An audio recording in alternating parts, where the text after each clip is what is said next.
I had a high school English instructor that told me she thought I had a gift for writing. And so I thought, I could do that. And so when I went on to Northern Oklahoma College, got involved with the newspaper staff, and that was just kind of the step into it until I went to OSU. And then when I got to Oklahoma State, I went into the PR side of it. And so I used a lot of that newspaper experience, and it just kind of carried on, and here we are. I did a very short stint at the Logan County News, and there were two papers at the time. There was the Daily and the Weekly, and so I was at the Weekly. Was there for a very short period of time before I went to Coweta in 1988. Went fully intending on a 4 or 5 year career. The late great Harry Heath told me at Oklahoma State, he said, if you want to get into public relations, you need to start in community journalism. And once I got to Coweta, I just hit that niche and just went from there. And 33 years later, I was still working on the newspaper. But I was really proud of the work that we did to promote our veterans. Coweta lost more men per capita in the Vietnam War than any other community in the United States.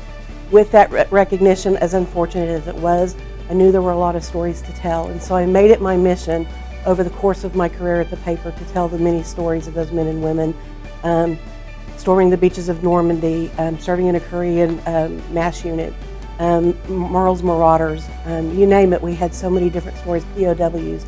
And so I'm really proud of those because that documented something in our community's history that I felt needed to be documented in a big way. And so between that and localizing the national news.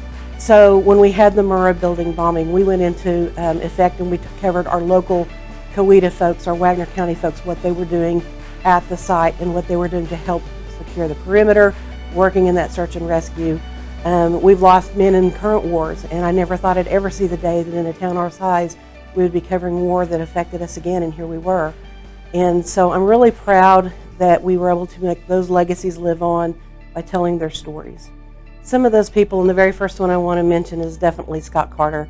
He's known by many as M. Scott Carter. He was my first news editor at Northern. He gave me my first byline on a story that I didn't think deserved one. But he was an encourager from the very beginning all the way to the end of that career with ideas. I would bounce things off of him. I'd have the frustrations that come with journalism. He would be right there to say, you got this. So I definitely want Scott to be recognized because without him and his encouragement, I don't know how long this little job would have lasted.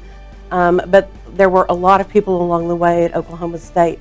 There was Harry Heath and Frosty Troy. I got connected up with Frosty Troy when I was in college, and he actually canceled the plane reservation so that I could come and interview him for a project at school.